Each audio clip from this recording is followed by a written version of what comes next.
Hi, I'm Yuvaraj and I completed a machine learning internship with UnifiedMentor. This internship helped me build a strong foundation in machine learning through well-structured learning modules. The modules covered everything from data processing to model building and evaluation, which really strengthened my understanding of how to work with real-world data. During the internship, I worked on three projects: liver cirrhosis prediction, analyzing patient data to find the key health indicators, and another one is forest type classification, predicting forest types using category data. And the last one is about heart disease prediction, where I applied different models to predict cardiovascular risk. And I added an extra extension that gives about the patient's condition and his what do we say, that's called treatment.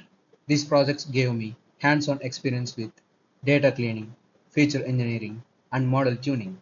Overall, this internship was a valuable step forward, becoming a skilled machine learning engineer. Thank you. Thank you, Unified Mentor.